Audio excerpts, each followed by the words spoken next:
Chapter 14, New Beginnings. Lucy stood by the pencil sharpener and peered through one of the windows on the long wooden panelled wall that separated the two classrooms.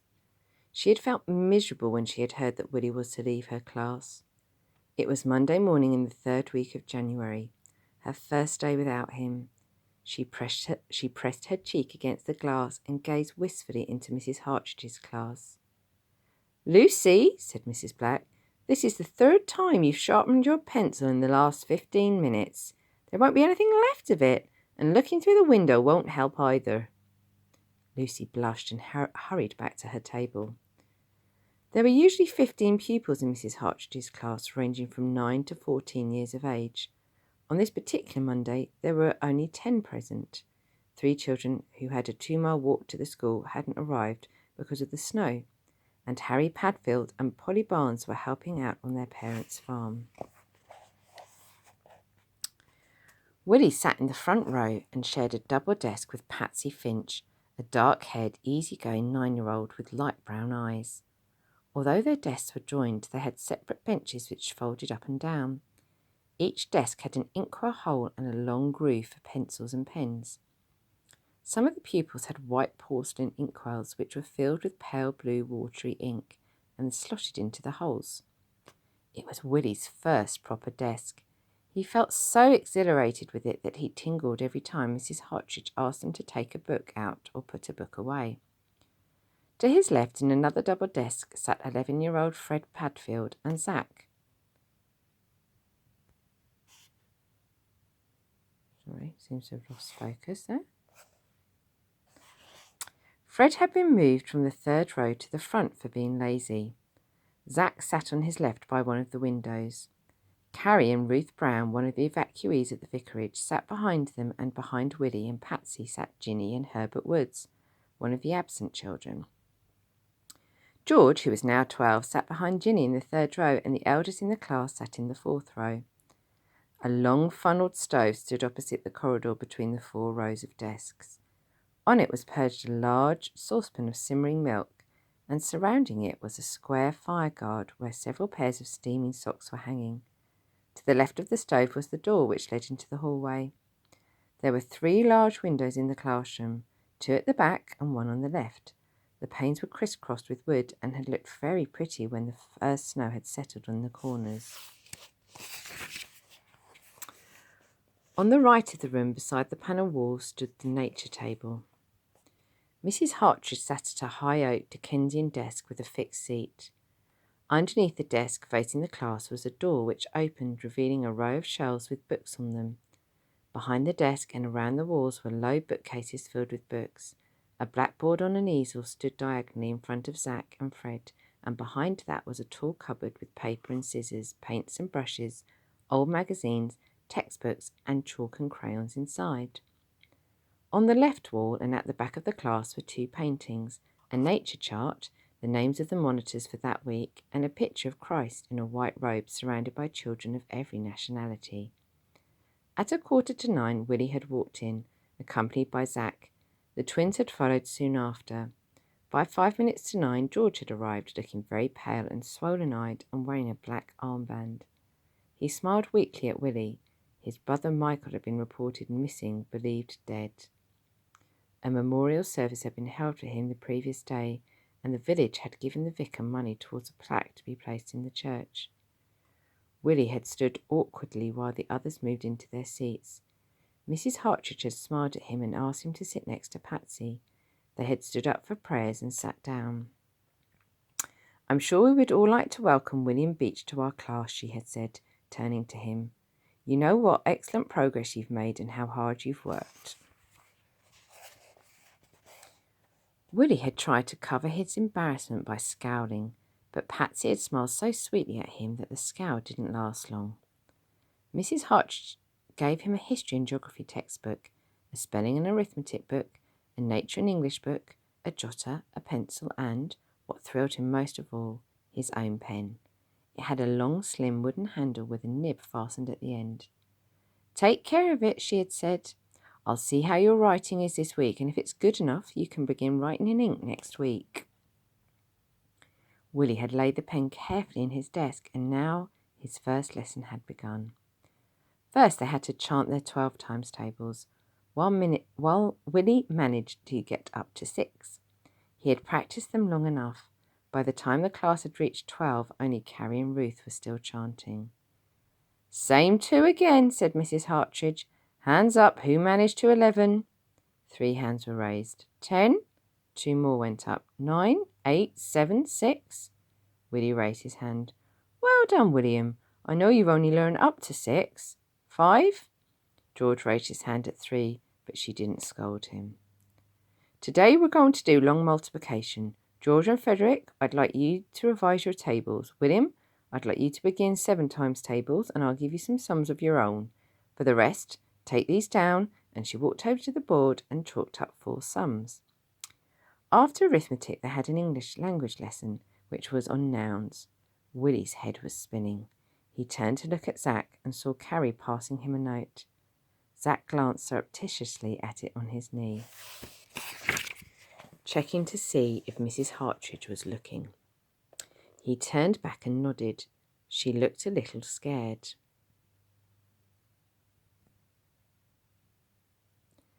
Then he saw Zack mouth, "Good luck to her," and returned quickly to chewing the end of his pencil and scribbling something in his jotter. "Don't look so worried, William," said Mrs. Hartridge as she went over the nouns. "It's only your first day. If you're stuck and you need help, don't be afraid to ask. That's what I'm here for." Willie nodded. How beautiful she was with her violet blue eyes and her single long flaxen plait. She was wearing a cream-coloured woolen blouse, a russet-coloured cardigan, and a green woolen skirt flecked with browns. She was plumper than usual, round and comfortable. "Pencils and books away. Time for a break. Patsy?" Patsy was the milk monitor for the week. Mrs. Hartridge had taken to heating it now the weather was so cold. She poured it into cups, and Patsy carried them 2 at a time to each desk. "Those of you who don't have gumboots or galoshes are to stay in," she said, and she handed out the dried socks. But today everyone had. Willie saw Zack winking at Carrie. Slowly she left her desk and walked up to Mrs. Hartridge's desk, where she was sorting out some books. "Excuse me, Mrs. Hartridge." "Yes, Carrie," she said, surprised. "Is there something wrong?" "Not really." Carrie took hold of one of the flame-coloured plaits and tapped it nervously on her shoulders. "It's just that—" "Yes?" "Can I speak to you on your own, like? It's very important." "Now?" Carrie nodded. "All right, we'll go somewhere private." "Thank you, Mrs. Hartridge." "When you've all finished your milk, go outside." Patsy collected the empty cups and took them on a tray down the hall and into a kitchen where Mrs. Bird washed them up. Zack, Ginny, George and Willie fled into the playground. "I say," said Zack, "it's wizard to have you in our class." "And don't worry about everything being new," said Ginny. "We'll help you." "Ta," said Willie. He was about to grumble about how he felt bottom of the class when he remembered that George's tables were worse than his and that he had just lost his brother. He bit his lip and kept silent. "Where's Carrie?" said Ginny. "I saw her going up to Mrs. Hartridge." "Perhaps they're having a little confab," said Zack. "She would have told me if anything was wrong," said Ginny. "Oh, there's nothing wrong. Yet," he added mysteriously. Ginny was astounded. "Do you know what this is all about?" Zack nodded. "I say I do." But I'm her sister." "She thought you might try to stop her." "Stop her? Stop what?" "Well," said Zack hesitantly, "I suppose you'll find out soon enough." "Find out what?" exclaimed Ginny in exasperation. "Go on," said George. "Stop hugging it all to yourself." "Yeah, tell us," joined in Willie. Zack took a deep breath. "She's asking if she can take the exam for the high school." "She never has," gasped Ginny. "She wouldn't dare." "She jolly well has." "But they ain't even putting in any of the boys for it. They ain't for 2 years." "So?" "She's a girl," cried George. I say, is she really? I think it's just fine, said Willie. You would, retorted George. You think anything he says is fine. No, I doesn't. It ain't his idea anyway, it's Carrie's. Let's not quarrel, said Jimmy, who was feeling a little hurt that Carrie confided in Zack and not her. By the end of break, there was still no sign of Carrie. Rose Butcher rang the bell and everyone queued up in the playground and filed in. Carrie was sitting at her desk looking very flushed. Before they could ask her any questions, Mrs. Hotchidge had pinned a map onto the board and told them to take out their geography books. Turn your desks round to face each other, she said. Ginny, go to the cupboard and hand out 2 sheets of paper to each desk. When you have the paper, tear each one in half. Ginny tried to catch Carrie's eyes, but she was staring down at her desk. She caught hold of Ginny's hand and gave it a gentle squeeze. Now, which ports do we get our fish from? Willie watched the hands go up. He sighed. Everything takes its own time, was what Mr. Tom was always saying. Maybe if he just sat back and listened, he might catch up. The rest of the period was taken up with drawing maps of England, colouring in the sea, putting red dots to mark the ports, and drawing little fishes next to them. After geography came nature study. Here George and Ginny shone. They loved animals and plants. Carrie knew the odd name of a flower, but Ginny and George far excelled her and loved identifying them. Willie was very surprised. He had always thought that boys who liked flowers were sissies, but George was the strongest in their group of 5. He had always taught Willie a little about the habits of squirrels, moles, rabbits, and, of course, badgers. As the boy next to Ginny was away, Mrs. Hotchidge allowed George to join Ginny, Patsy, and Willie. Rose rang the dinner bell, and the 5 raced out of the classroom, slung their coats, hats, and gumboots on, and ran out into the snow. Zack grabbed Carrie. What did she say? She says she'll think about it and make inquiries. It'll mean Mr. Peter's giving me extra coaching like and having to do special work. No girl here has ever done one afore, see? So it ain't yes and it ain't no. She turned to Ginny. I'm sorry I didn't let on, but I thought you'd try and stop me. I know he always does everything together, but I wanted to do it on my own, and I wanted to have told you anyway. And I would have told you anyway. How would I have stopped you? Oh, you're so sensible, and yous at home think I've odd ideas and that. I don't want you down on me. And I know that if I really want to go to the high, I've to stop grousing and do something. If nothing happens, I shall have to think of something else, but at least I know that I've tried. They'll think you're odder if you gets in, said George. Well, I'd rather be happy and odd than miserable and ordinary, she said, sticking her chin in the air. Hark at her, she's getting snooty already. I am not. Let's go eat in my shelter, suggested Zack. It's freezing out here, and he blew some warmth into his gloves. They ran towards the little shelter where Aunt Nance brought them cups of hot blackcurrant juice. When they returned to school, Zack took Willie aside. How are you liking it? He whispered. I feel very stupid, said Willie. Well, you jolly well are not, so don't try telling yourself that you are. During the first lessons of the afternoon, Mrs. Hartridge read out a passage from Treasure Island and wrote up 10 questions on the board for them to answer.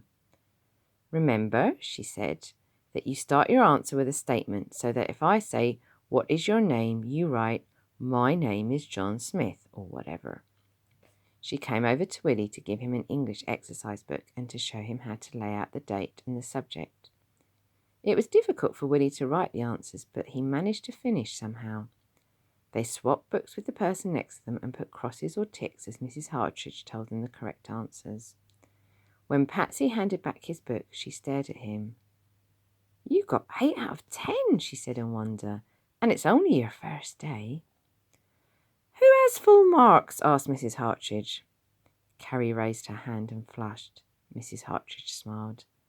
9 out of 10? Ruth raised her hand. 8 out of 10? Zack and Willie put up their hands. Zack whooped with delight when he saw how well Willie had done. The rest of the class gasped. "That will do, Zacharias," said Mrs. Hartridge, trying hard not to smile and not succeeding very well. "Well done, William," she said, and Willie whirled with pleasure. "And now put away your books. Who are the paint monitors this week?" Zack and a girl called Alison in the fourth row left their desks. Fred cleaned the board. The subject for this afternoon are a rainy day or a rainy night, and one at a time at the pencil sharpener. She turned to Willie. "From what I hear, I think you'll be all right on your own," and she gave him another of her heavenly smiles. "One day," thought Willie, "I'll draw you real good." He looked down at the large white sheet in front of him and lifted his pencil from the groove. 40 minutes later, he raised his paintbrush for a moment and looked up while the blackouts were being put up. Dusk was already settling in and everyone had been squinting in the fading light. But after the lights were turned on, Willie resumed painting and grew deaf to his surroundings. Patsy took a glimpse now and then over his shoulder. His picture frightened her a little. Mrs. Hartridge walked down the aisle looking at each person's work. "That's very good, Ruth," she said. "You're improving, Frederick. Another heroic rescue, Zack, only this time in the rain. Well tried." She glanced down at Willie's painting and gave a start. She had heard that he was good, but she hadn't expected him to be quite as good as she perceived at that moment. The painting was set at night in a gloomy back street in the city. An old lamp-post stood alight on a corner. Squatting down by a wall was a blind beggar in a shabby raincoat, his white stick laying beside him. His cap lay on the street in front of him, and he stared out with dead, sad eyes. The rain swept across the old man's face so that his white hair hung limply and rain trickled down his cheeks. Hiding in an alleyway on his right were two grinning boys. They were eyeing the money in the cap. "That's excellent, William. Do you think you could finish it in 15 minutes? Then I could leave it out to dry. I'd like to put it on the wall." Ginny and George glanced over his shoulder. He was embarrassed at first, but soon became so absorbed in his painting that he carried on, oblivious of the clatter of slamming desks, the washing of pots, the laying out of wet paintings on newspapers near to the stove, and the cleaning of brushes. Mrs. Hartridge picked up Hans Andersen's fairy tales and was about to begin the shepherdess and the chimney sweep when Willie raised his hand. "Please, Mrs. Hartridge, I've finished." "Good," she said. "Lay it down by the others. You can clean up afterwards." Willie did so and sank back to listen to the story. When it was finished, Rose rang the bell for the end of school and everyone clustered round the paintings. Afterwards, George, Zack, Willie and the twins played in the field behind the schoolhouse. George left early with a headache and the twins left soon after. Zack and Willie sauntered slowly homewards and talked endlessly outside the little dilapidated front gate. Willie's first day in Mrs. Hartridge's class was over.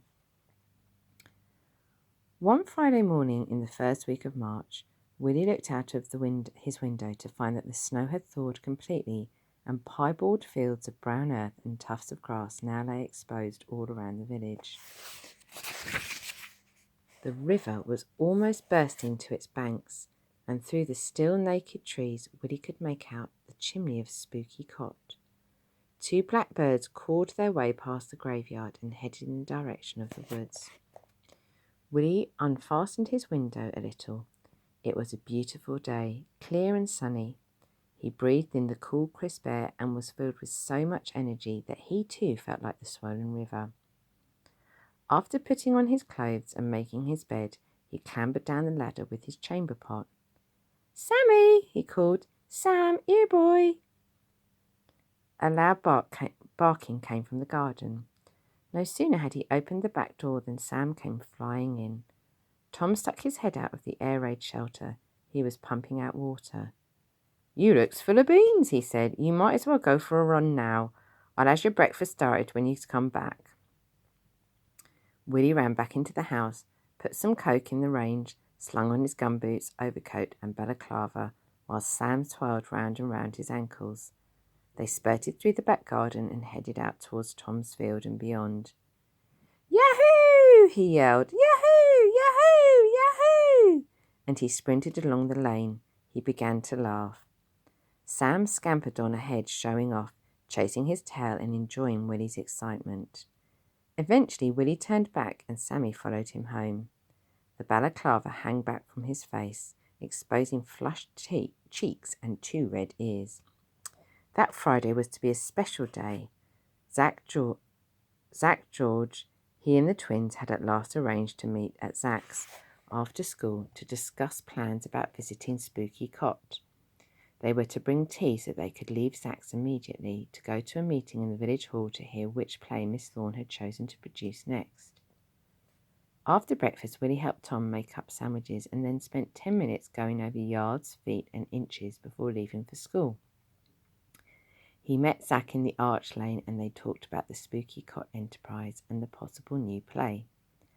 I think it's going to be another Dickens, said Zach as they walked into the school hallway. She's awfully keen on him. Alice and Blake rang the bell and they sauntered into class.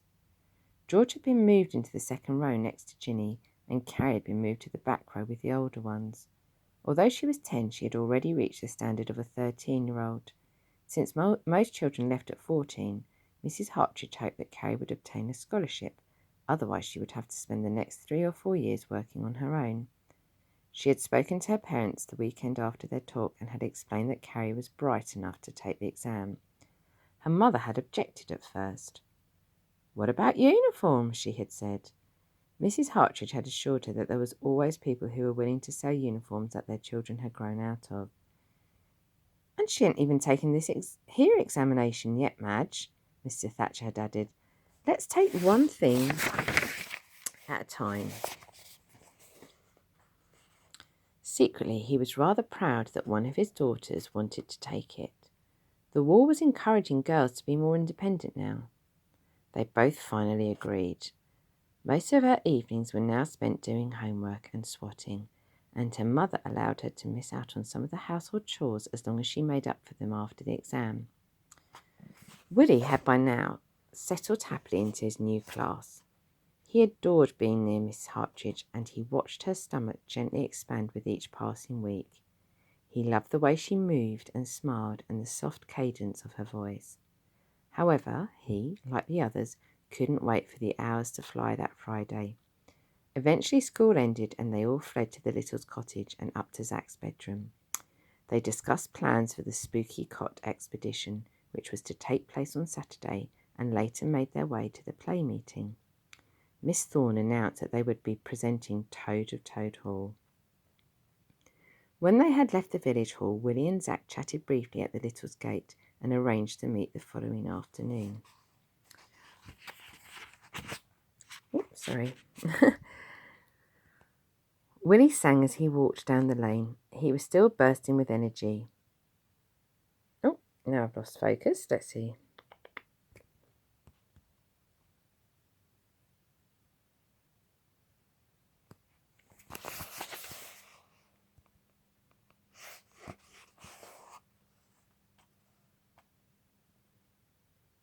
Oh, sorry about this.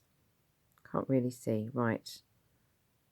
Trouble is, I'm reading you the book through my screen, so if you can't see it, I can't see it either. Right, let's have a quick... Oh, hang on, what's that mean? Is that going to work? Oh, there we go. Got there in the end. Where was I up to? I'm going to start from this bit here. Willie sang as he walked down the lane. He was still bursting with energy. He swung open the gate into Dobbs's field, which was now empty. Dobbs was still in winter residence at the Padfields. The ground was muddy and an icy wind blew down his neck. He wound his scarf tightly around him and tucked it deep into his overcoat. I don't care if there's even an air raid drill tonight, he said, grinning and twirling around. He ran into the cottage, flinging the back door open, his cheeks flushed with both pleasure and the cold wind. He tore off his coat, balaclava and scarf and burst into the front room. Tom was standing by the range. He glanced at Willie and listened quietly to his chatter. Willie told him about the picnic on Saturday, how Zack was playing Toad and he was to play Mole, and that he was meeting Zack the following afternoon. And while he talked non-stop, he untied his boots and placed them on newspaper and proceeded to warm his hands by the range. Tom didn't make any comment. He gazed down at Sammy, who was slumped miserably over his feet. Willie looked up and noticed that Tom was holding a letter. "What's the matter?" "It's from your mother," he said, indicating the paper. "She's ill. She wants you to go back for a while." Oh no. So let's have a look at the next chapter. It's called Home. So maybe Willie ends up going home. So we'll find out that soon with chapter 15, which I'll be in touch with. I'm going to also record you some of the questions if you'd like to have a look at those, so you can have a look and see how well you've understood the chapters. And take care. See you soon. Bye.